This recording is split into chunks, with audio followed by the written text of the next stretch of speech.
आज के इस यूनिक जो कार्यक्रम हमारे देश के पहली बार एक फिट इंडिया पे एक डायलॉग रखा है, फिट इंडिया डायलॉग, जो आदरणीय प्रधानमंत्री जी का कल्पना थी। उस फिट इंडिया डायलॉग में हमारा देश के यशस्वी प्रधानमंत्री नरेंद्र मोदी जी का मैं स्वागत करना चाहता हूं।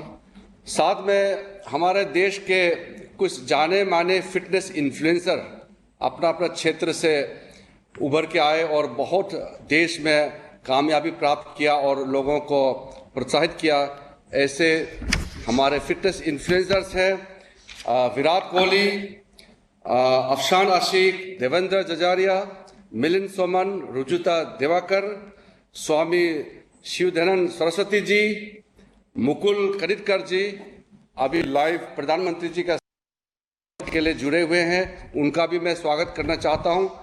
और देश भर में दूरदर्शन, एनआईसी और हॉटस्टार के माध्यम से करोड़ों लोग जो आज जुड़े हैं, उनका भी मैं स्वागत करना चाहता हूं। माई गॉव जो प्लेटफॉर्म है, इसमें 1 करोड़ से ज्यादा रजिस्ट्रेशन किया है। तो इससे भी ये दर्शाता है कि कितने लोग प्रेरित हुए हैं प्रधानमंत्री जी के फिट इंडिया मूवमेंट के इस कॉल से। पिछली बार जब प्रधानमंत्री जी ने लॉन्च किया था फिट इंडिया मूवमेंट, उसमें एक अहम बात कही थी कि fit India movement people's movement बनना चाहिए।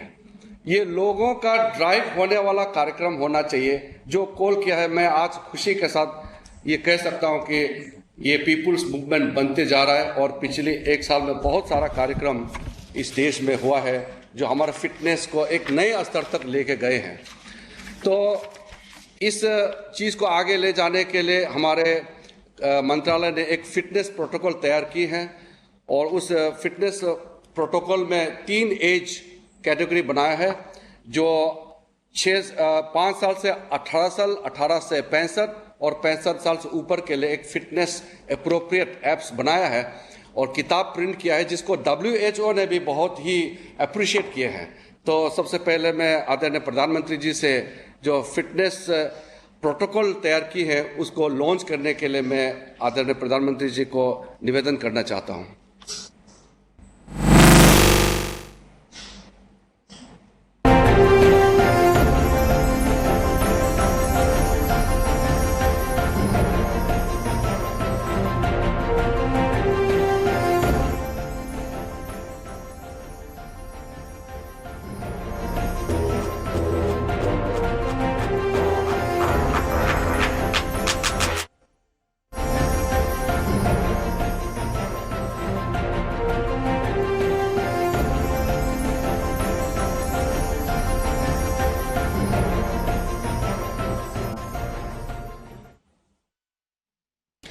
धन्यवाद आदरणीय प्रधानमंत्री जी। तो आज के बहुत ही यूनिक और इंटरेस्टिंग फिट इंडिया डायलॉग शुरू करने के लिए मैं सबसे पहले हमारा पैरा ओलंपिक्स में जो गोल्ड मेडल जीते हैं भारत के लिए, देवेंद्र जजारिया से मैं शुरू करना चाहता हूं।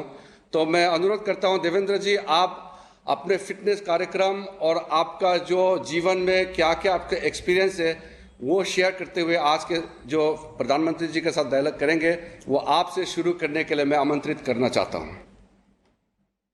इंद्र जी नमस्कार।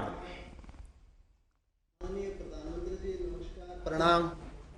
देवेंद्र जी, आप एक गोल्ड मेडलिस्ट जेवलिन थ्रोअर भी रहे हैं और मैं चाहूंगा कि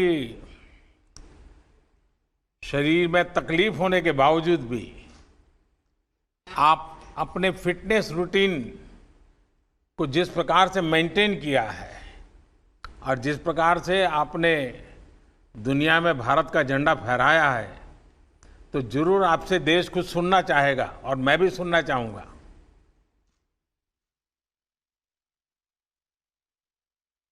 बिल्कुल। जब मेरी 9 साल की उम्र थी तो बिजली का करंट लगने से मुझे हाथ गंवाना पड़ा और मुझे ऐसा लगा कि जब हॉस्पिटल से मैं निकल रहा था तो ऐसा लगा कि मैंने सब कुछ खो दिया मेरी लाइफ में। लेकिन जब मैं घर पे पहुंचा तो माताजी ने कहा कि जाइए बाहर खेलिए आप। तो मैंने कहा कैसे खेलूं, अब मेरे तो हाथ ही नहीं है। लेकिन माताजी ने कहा कुछ नहीं बिगड़ा आपका, आप बाहर निकलिए, खेलिए बच्चों के साथ, आप भी औरों जैसे ही हैं। तो मैंने उस दिन घर से बाहर निकल के सोचा कि मैं कमजोर नहीं कहलाऊंगा, मैं सबसे फिट बन के दिखाऊंगा। उसके बाद खेल की शुरुआत की और 2 बार गोल्ड मेडल लिया पैरालंपिक्स में, 2 बार वर्ल्ड रिकॉर्ड ब्रेक किया मैंने। लेकिन मेरा ये मानना है कि जो फिट इंडिया जो अभियान चला है 1 साल में, हमें बहुत खुशी है। और सबसे बड़ी बात ये मानता हूँ कि जिस हिसाब से स्वच्छ भारत अभियान चला था घर घर तक, वैसे ये फिट इंडिया जो अभियान है वो भी घर घर तक पहुंचा है। मैं मानता हूँ 5 साल से लेकर के 80 साल तक के बच्चे भी इसमें, बुजुर्ग भी, सभी शामिल हैं। मेरी माताजी की एज 80 साल है, वो भी मॉर्निंग में टहलने जाती है कि मैं भी फिट बनूंगी। तो ये जो हमारा फिट इंडिया अभियान है बहुत ही बड़ा अभियान है ये, और हर व्यक्ति इससे जुड़ा है 1 साल में। देवेंद्र जी, मैं जानता हूं कि जब आपका इतनी बड़ी इंजरी हो गई, आपका एक हाथ एक प्रकार से चला गया और उसके कई परेशानियां आपने झेली। मैंने सुना है कि आपने तो बिल्कुल रिटायरमेंट होने के लिए भी सोच लिया था। तो क्या आपको अपनी फिटनेस को रिगेन किया और कई मेडल भी जीते जैसा आपने बताया। मैं जानना चाहूंगा, देश जानना चाहेगा, ये कैसे संभव हुआ? मेरा ये मानना है कि जिंदगी में कभी हार नहीं माननी चाहिए। जब शोल्डर में बहुत बड़ी इंजरी हुई तो मैंने खुद ने सोचा कि रिटायरमेंट ले लूं, लेकिन मन में ये है कि नहीं, इसको ठीक करूंगा मैं। आपके अंदर सबसे पहले खुद पे कॉन्फिडेंस होना जरूरी है। तो मैंने अपने आप पे विश्वास किया कि मुझे ये ठीक करनी है। उसके लिए मैंने बहुत एक्सरसाइज की। आज भी मुझे 1 घंटे सिर्फ हाथ की शोल्डर की जो इंजरी है उस पर 1 घंटे देना पड़ता है, वो अलग से टाइम निकाल रखा है मैंने। और मैं मानता हूं कि जिंदगी में कभी हार नहीं माननी चाहिए। किस प्रकार से शोल्डर की एक्सरसाइज कैसे करते हैं, थोड़ा दिखा दीजिए। मैं अलग अलग करता हूं, जैसे ये एक्सरसाइज करता हूं, ये एक्सरसाइज करता हूं, अलग अलग टाइप की एक्सरसाइज। जिस हाथ को इंजरी हुई है वहां क्या कर सकते हैं? वहां ये शोल्डर में इंजरी हुई थी, इसके लिए अलग अलग एक्सरसाइजें रहती हैं मेरी। शोल्डर से जैसे थेराबैंड एक्सरसाइज। वो आपका हाथ ऊपर होता है, जो इंजर हाथ है वो ऊपर होता है? नहीं, ये भी हाथ ऊपर होता है मेरा। हाँ, हाँ बताइए। तो इसके लिए मैं अलग अलग एक्सरसाइज करता हूं। जैसे किसी टाइम में थेराबैंड तो मेरे पास नहीं थी, लेकिन मैं ट्यूब से भी एक्सरसाइज करता था। साइकिल ट्यूब लेके आते थे, हम खरीद के लेके आते थे, उससे एक्सरसाइज करते थे, क्योंकि उस टाइम में मेरे पास संसाधन बहुत कम थे। चलिए देवेंद्र जी, आपने तो एक बड़ा प्रेरक काम किया है और लोगों का हौसला भी बुलंद किया। और जब आपने बताया कि आपकी माताजी आज 80 साल की उम्र में भी टहलने जाती हैं, ये अपने आप में माँ के आशीर्वाद आप पर भी बने हैं। मेरी आपको बहुत शुभकामनाएं। आइए हम अब जम्मू कश्मीर चलते हैं, बेटी अफसान से बात करेंगे। अफसान ने वैसे अफसान, आपने तो फुटबॉल में कमाल करके दिखाया है और फुटबॉल के फैंस ज़्यादातर कहते हैं band it like a Beckham, लेकिन मुझे भरोसा है कि अब वो कहेंगे S it like a Afsan.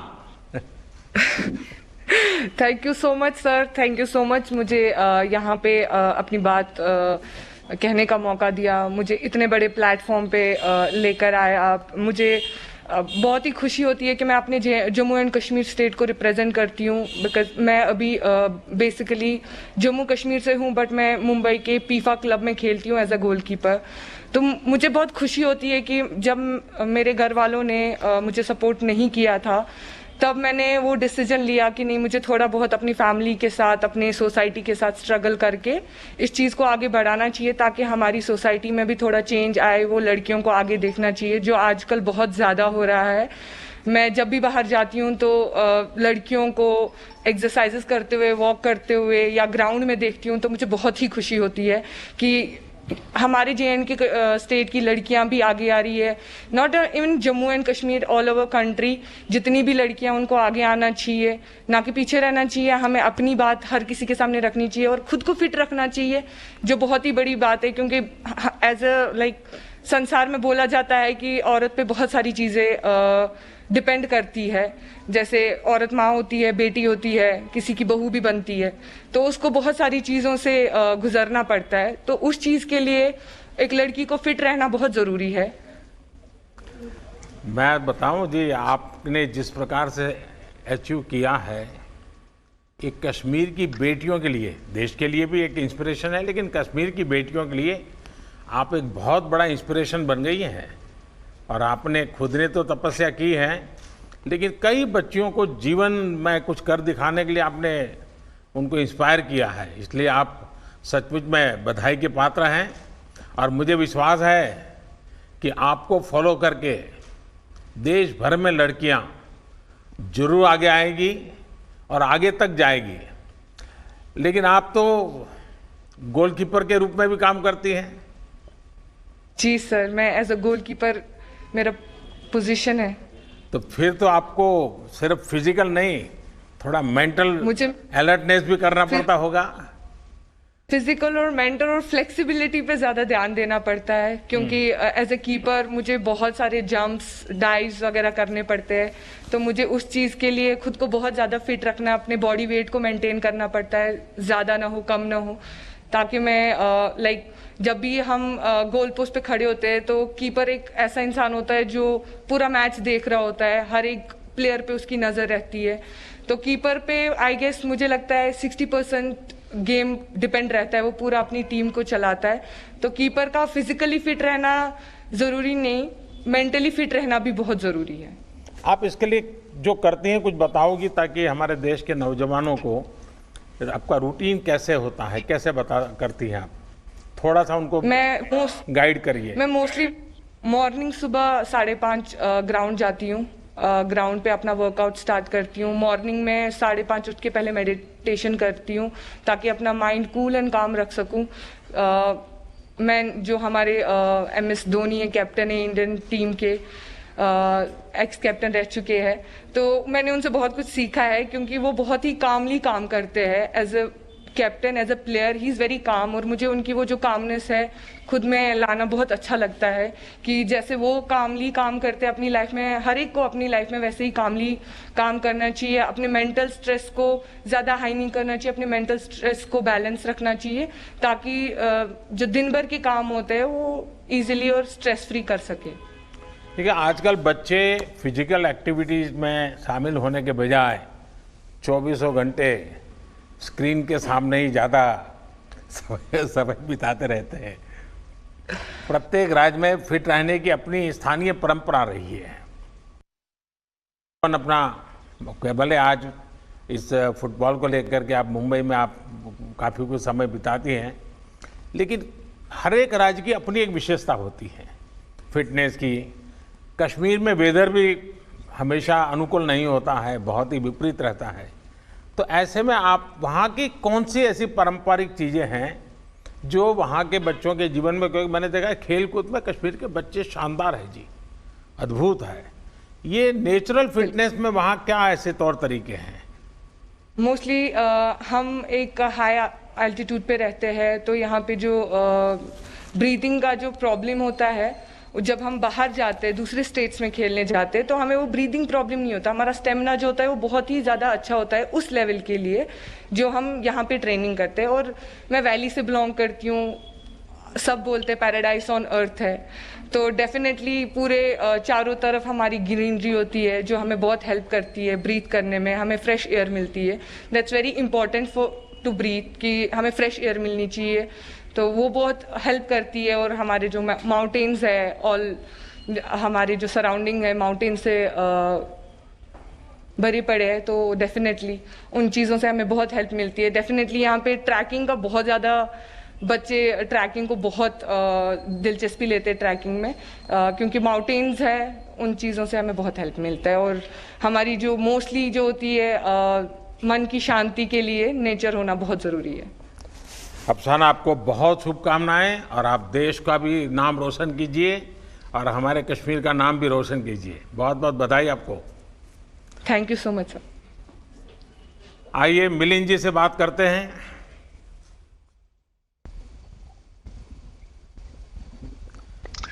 नमस्ते। नमस्ते मिलिंद माननीय जी। प्रधानमंत्री जी, मेड इन बहुत इंडिया खुशी हुई। मिलिंद। जी बिल्कुल। देखिए मिलिंद जी, आप अपने तरीके से मेक इन इंडिया के बहुत वोकल समर्थक रहे हैं। जी मेड इन इंडिया नाम पर आपकी किताब भी काफी पॉपुलर हुई है। जी मिलिंद जी, मैं जरा कुछ अलग का ही सवाल पूछ लेता हूँ आपको। ये जो ऑनलाइन आपकी उम्र के विषय में बताया जाता है, जी क्या वही उम्र है कि कुछ और है?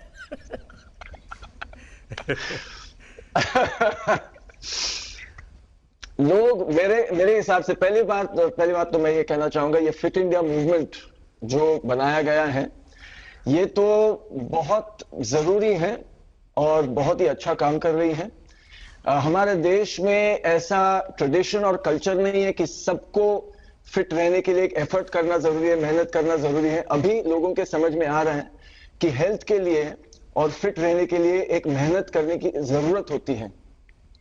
तो ये तो बहुत ही अच्छी बात है जो फिट इंडिया मूवमेंट फैला रही है। जो आपने मुझे क्वेश्चन पूछा, तो बहुत लोग मुझे पूछते हैं कि आपकी उम्र अभी 55 साल की है, तो मैं उनसे कहता हूं, और आप इतने मतलब आयरन मैन किया है, अल्ट्रामैन किया, मैराथन दौड़ते हैं, 100 किलोमीटर दौड़ते हैं, 400-500 किलोमीटर दौड़ते हैं। 2012 में मैं दिल्ली से बॉम्बे भी दौड़ा था। तो लोग पूछते हैं कि इतनी उम्र में आप ये कैसे कर सकते हो? तो मैं उनसे कहता हूं कि मेरी माँ है, 81 साल की है अभी, तो वो जो कर सकती है वो मैं सोचता हूं जब मैं उनकी उम्र तक पहुंचूंगा मुझे वैसा बनना है। तो मेरी माँ एक मिसाल है वैसे मेरे लिए भी और बहुत सारे लोगों के लिए भी। और मैं ये सोचता हूं कि हम भूल गए हैं कि नॉर्मल क्या है। फिटनेस जो चीज है वो हमारे लिए नॉर्मल क्या है। हम सब जानते हैं कि हमारे जो पूर्वज थे, हमारे दादाजी थे, उनके दादाजी थे, वो कितने फिट थे। वो चलते थे, 40 किलोमीटर चलते थे, 50 चलते थे। आज भी औरतें पानी लेने के लिए 40-40 किलोमीटर चलती हैं, अपना काम करती है, वो खेती में काम करती है। लेकिन शहरों में या जहां तक टेक्नोलॉजी फैल गई है, अभी इलेक्ट्रिसिटी है सबके पास, अभी सबके पास टेक्नोलॉजी है, इंटरनेट है, तो हम बैठते हैं और जितना हम बैठते हैं उतनी हमारी शक्ति कम हो जाती है, हमारा फिटनेस कम हो जाता है। तो जो नॉर्मल है एक इंसान के लिए कि कितना फिट रहना चाहिए नॉर्मली, कि 100 किलोमीटर आराम से कोई भी दौड़ सकता है, आराम से कोई भी चल सकता है। हम एक इवेंट करते हैं पिंकाथॉन औरतों के लिए, सिर्फ औरतों के लिए, जो 3 किलोमीटर से शुरुआत करती है और रेगुलर एक्सरसाइज के साथ वो फिर 100 किलोमीटर वो कर पाती है और उनकी उम्र होती है 60, 65, 70। तो ये जो मूवमेंट है फिट इंडिया मूवमेंट, ये अभी लोगों के समझ में आ रहा है कि हमारी काबिलियत क्या है, हमारी शक्ति क्या है, और सिर्फ फिजिकल शक्ति नहीं, मेंटल शक्ति क्या है। मिलिंद जी, आपने सही कहा, fitness knows no age, no और लिमिट। ये सच्चाई है। और मुझे किसी ने आपकी माताजी का वीडियो क्लिपिंग फॉरवर्ड किया था, अरे वाह, तो मैंने कम से कम 5 बार देखा होगा, वाह क्योंकि वाह, वो 81 उनका बर्थडे था और वो जी। 15 पुलअप्स कर रही है। पुशअप्स, जी हाँ, बिल्कुल। पुशअप कर रही हो। तो मैं जी हम एक दूसरे को बहुत इंस्पायर करते हैं। जी। उन्होंने मुझे इंस्पायर किया। 60 की उम्र में उन्हें ट्रेकिंग शुरू की। ओहो। उन्होंने किलिमंजारो जो माउंटेन है वो चढ़ा, एवरेस्ट बेस कैंप किया 60 की उम्र के बाद। तो वो मुझे वो तो सबको इंस्पायर करती है। मैंने भी उनको पुशअप सिखाए, स्क्वाट सिखाए, एक्सरसाइजेस सिखाए, जो आज वो रोज करती है। तो मिलिंद जी, आपकी माता जी को मेरा विशेष प्रणाम। Thank you sir, thank you. और आप नेशनल स्विमिंग चैंपियन भी रहे हैं। जी और बचपन में हम लोग, मुझे तो बड़ा, मैं अपने गांव में, मेरी फिजिकल एक्सरसाइज का एक ही क्षेत्र था, छोटा सा तालाब था, बिल्कुल। वहीं स्विमिंग करने चले जाना, वही हमारा जिम था। और ज़्यादातर गांव के बच्चों के लिए तो यही होता है, लेकिन आपने बिल्कुल। इसको एक फिट इंडिया मूवमेंट का हिस्सा के रूप में प्रमोट किया। मैं इसको पसंद करता हूं और मैं आपको बधाई देता हूं। Thank you sir. आप मैं इतना- फिटनेस के लिए स्विमिंग को यूज करते रहे हैं, क्या अभी भी उसमें समय देते हैं? तो मेरा एक कोई ऐसा रूटीन नहीं है। मुझे एक्सरसाइज करना पसंद है। मैं दिन में जितना भी समय मुझे मिलता है, 3 मिनट हो या 30 मिनट हो या 3 घंटा हो, जितना समय मुझे मिलता है मैं एक्टिविटीज करते रहता हूं। कभी कभी बहुत कम समय मिलता है और मैं लोगों से यही कहता हूं कि मैं कभी जिम नहीं जाता, मैं कभी मशीन यूज नहीं करता। अभी स्पोर्ट्स के लिए वो यूजफुल होता है जब आप कंपटीशन में होते हो, लेकिन अगर सामान्य रूप से आपको अगर फिट रहना है और हेल्दी बनना है तो आप घर पे भी आसान चीजों को लेके आप फिट और हेल्दी बन सकते हो। मैं लोगों से यही कहता हूं कि मैं घर पे 8 फुट बाय 10 फुट की जगह में मैं फिट रह सकता हूं और मैं मैराथन दौड़ सकता हूं, मैराथन के लिए मैं तैयारी कर सकता हूं। तो ये जरूरी नहीं, लोगों के समझ में कभी कभी बोलते हैं नहीं फिट रहने के लिए इतना सारा करना पड़ता है, इतना समय की इतनी समय की जरूरत होती है, जिम की जरूरत है, इसकी जरूरत है, उसकी। मैं जब दौड़ता हूं मैं जूते भी नहीं पहनता, वो मुझे अच्छा लगता है। तो मैं कहना चाहता हूं कि जो भी आपके पास है उसे लेके, जो भी आपके पास है उसे लेके भी आप फिट और हेल्दी बन सकते हो। सिर्फ एक मन में वो विचार चाहिए कि मुझे हेल्दी बनना है, मुझे फिट रहना है। तो वो कैसे रहना है? आसान चीजें हैं ये।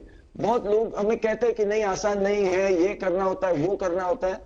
तो अंदर झांक के अपने आप को स्टडी करके मन को भी तन को भी हम बना सकते हैं अपनी रूटीन, अपना एक्सरसाइज हम बना सकते हैं। और गए सालों में लोगों ने किया है। मैं कहता हूं आपसे, मैराथन रनिंग में हमारा जो नेशनल रिकॉर्ड है शिवनाथ सिंह जी का 1978 में बनाया था, वो भी बिना जूते के दौड़ते थे। 2 घंटे 12 मिनट का रिकॉर्ड है जो आज तक किसी ने तोड़ा नहीं। और मैं समझता हूं कि बात यही है कि हम सोच रहे हैं आजकल की आगे बढ़ने के लिए इतनी सारी चीजें जरूरी है, लेकिन मैं सोचता हूं जैसे देवेंद्र जी ने कहा कि अगर आत्मविश्वास है, और स्पोर्ट्स से सबसे बड़ी चीज जो हमें मिलती है वो है आत्मविश्वास। और चलिए, आपके आवाज में, आपकी बातों में इतना अनुभव झलकता है और मुझे विश्वास है। मैं आपका पूरा समय ले रहा हूं, मैं भी बात कर रहा हूं। नहीं, मुझे अच्छा लगा। मैं चाहता हूं, मैं आज सुनना चाहता था। जी, और कुछ कहना चाहते हैं? नहीं, इतना ही कहना चाहता हूं कि लोगों को समझ में होना चाहिए कि हेल्दी और फिट रहना बहुत जरूरी है।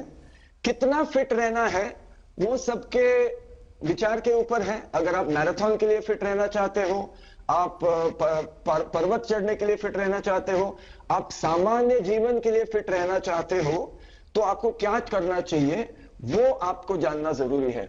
और मैं सोचता हूं कि फिट इंडिया मूवमेंट के जरिए ये सारी जानकारी जो है, ये सारा इंफॉर्मेशन जो है वो लोगों तक पहुंचेगा।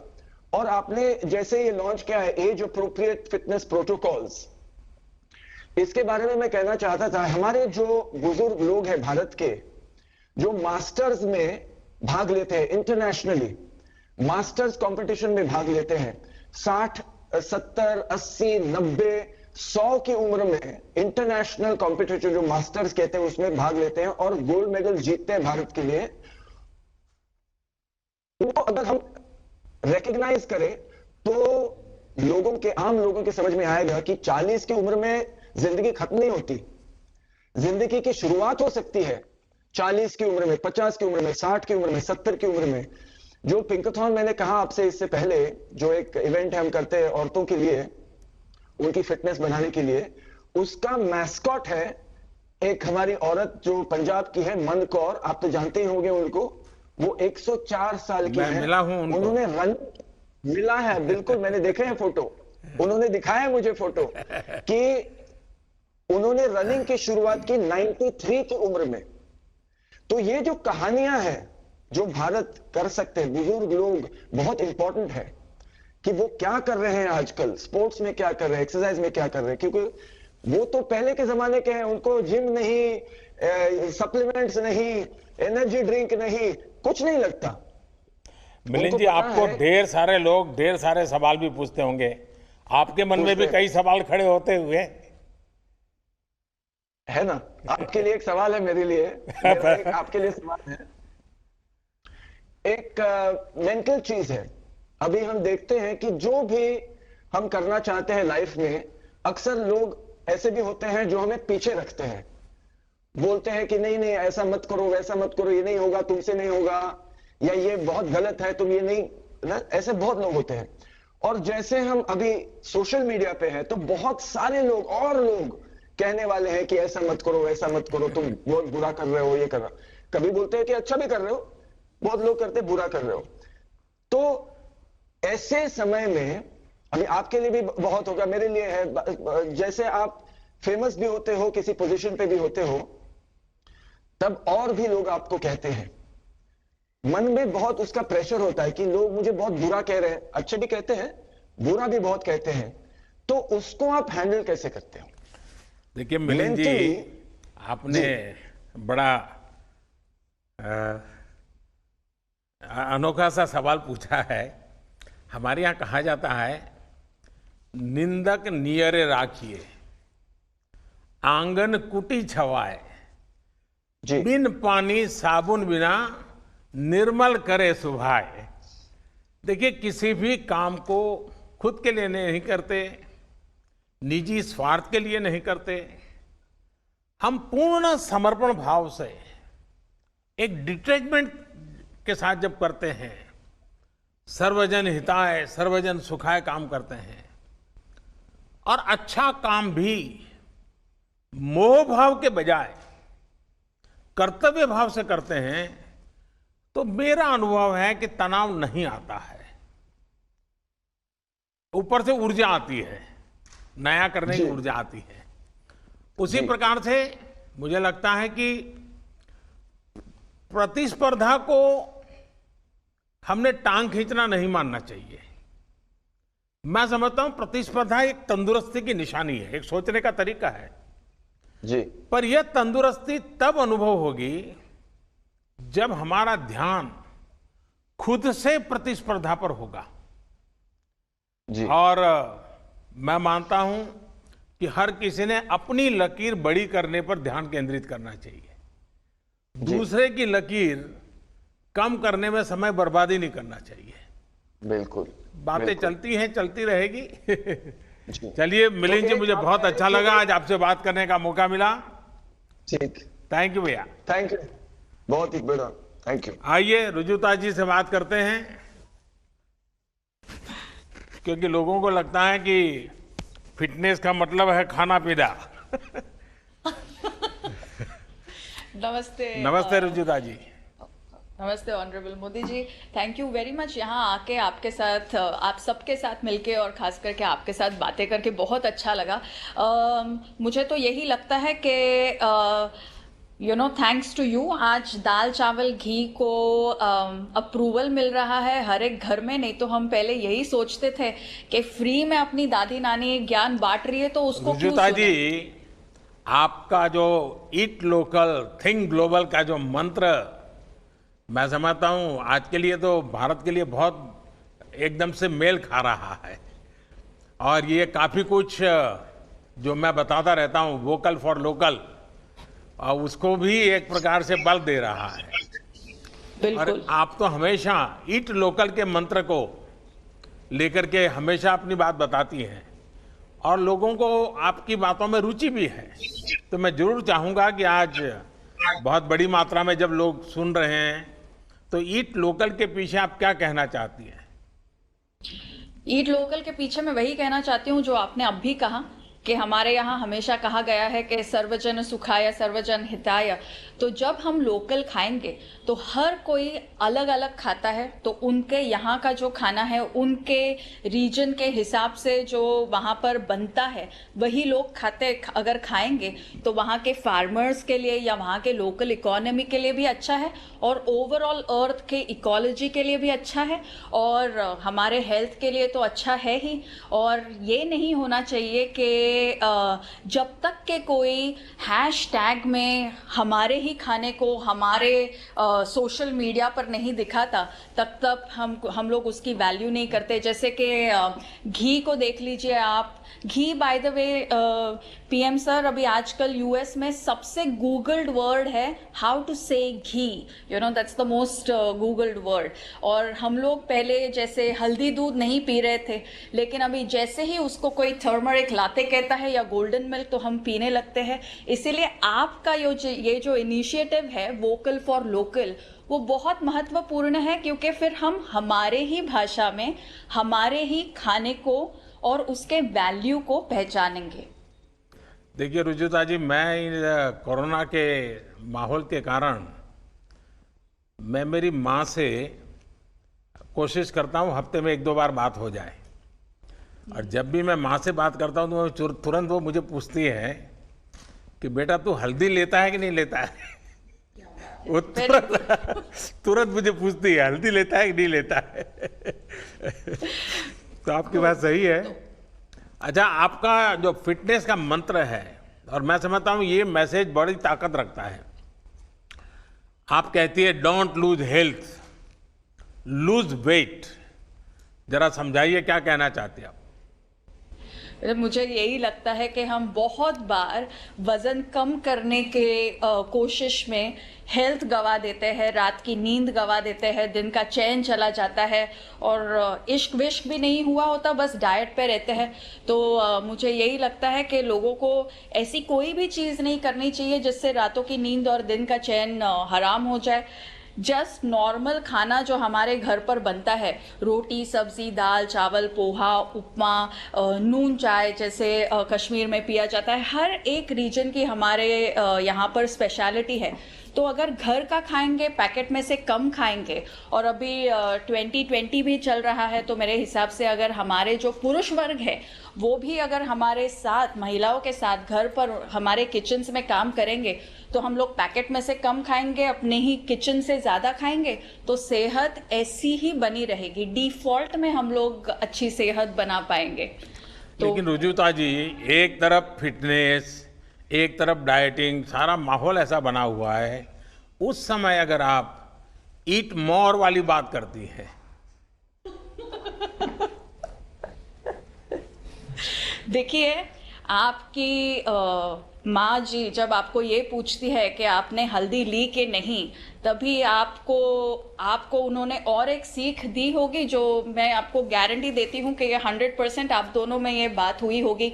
शायद जब आप छोटे होंगे आपने मे बी 2-3 चपाती खा ली होगी, और आपने कहा होगा आज मैंने 3 चपातियाँ खा ली, तो आपने माँ ने आपको बोला होगा कि कभी गिनते नहीं है कि कितना खाया है, बस उतना ही खाओ जितना ज़रूरी है, और जो खाते हो वो आराम से चबा चबा के खाओ। आज ये विजडम कनाडा फूड गाइड में 2019 में साइंटिफिक विजडम आ गया, लेकिन हमारे घरों में हमारी माँ, हमारी दादी, हमारी नानी जो हमको प्यार से कह देती है या डांट के कह देती है, उसमें साइंस छुपा हुआ है, ये हम कभी कभी भूल जाते हैं। तो आपकी बात सही है, और कितना खाएं उसके बजाय कैसे खाएं और कैसा खाएं, इसका महत्व बहुत है। और मेरी अपनी भी एक रेसिपी है। ये मेरी अपना इनोवेशन है, ऐसा मेरा क्लेम नहीं है, लेकिन मैं ये जो ड्रमस्टिक है मोरिंगा, ये न्यूट्रिशन की दृष्टि से बहुत महत्वपूर्ण है, ऐसा मैं सुनता रहा हूँ। तो फिर मैं खुद उसके परोठे बनाता था और मैं उसके परोठे खाता था, और मेरे सप्ताह में 1-2 बार आज भी मैं इसका उपयोग करता हूँ। और आज मुझे लगा है, और आपने हैशटैग की चर्चा की है, तो मैं भी मेरी ये रेसिपी जरूर पब्लिक के लिए रखूँगा। बिल्कुल। रजुला जी, फार्म टू टेबल, ये आजकल इसकी बहुत चर्चा हो रही है। कई स्टार्टअप्स इस आधार पर आगे बढ़ रहे हैं। ये हमारे देश में सदियों पुराना विचार है, और जैसे आपने कहा कि भाई हर परिवार में ये परंपराएं थी, और अब धीरे धीरे 21वीं सदी का विचार भी बन गया है। मुझे पक्का विश्वास है कि आप जिन बेसिक चीज़ों को, यानी बैक टू बेसिक एक प्रकार से कहें, उसको प्रमोट कर रही हैं, और आपकी बात ज़्यादा से ज़्यादा लोगों तक पहुँचे, ये बहुत अच्छा होगा। और मुझे अच्छा लगा आज आपसे बातें कर करके। आपका बहुत बहुत धन्यवाद। आइए हम एक नई दुनिया में प्रवेश करना चाहेंगे। अब फिटनेस की दुनिया के अलग लोग यहाँ आए, लेकिन फिटनेस का एक अलग लेवल भी होता है। और मुझे खुशी है कि स्वामी शिव दयानंद सरस्वती जी, उन्होंने आज हमारे बीच आकर के हमें आशीर्वाद भी देने का और मार्गदर्शन करने के लिए स्वीकार किया है। IIT दिल्ली से इंजीनियरिंग और MIT से मास्टर करने के बाद आपने ये मार्ग चुना है। लोगों को जरूर आश्चर्य भी होता होगा, आदर का भाव भी आता होगा, और मुझे पक्का विश्वास है कि आपके संबंध में लोगों की जिज्ञासा भी बढ़ती होगी। मैं आपसे जानना चाहूंगा कि इतना बिल्कुल ही अलग बैकग्राउंड और इस प्रकार का आज का ये समर्पित जीवन, मैं समझता हूं आपकी बात को नई पीढ़ी जरूर नए तरीके से स्वीकार करेगी, और इसलिए जरूर हम सुनना चाहेंगे आपके अनुभव।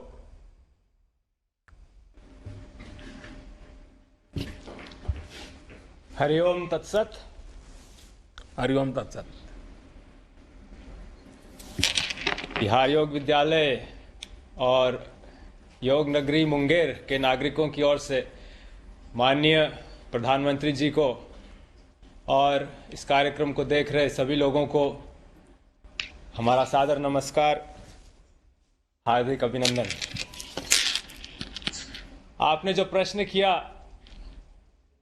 माननीय प्रधानमंत्री जी, उसका उत्तर भी आप एक रूप से दे ही चुके हैं। सर्वजन हिताय और सर्वजन सुखाय का जो मंत्र आपने अपने जीवन का हम लोगों के सामने रखा है, वही एक प्रेरक, वही एक प्रोत्साहक का कार्य करता है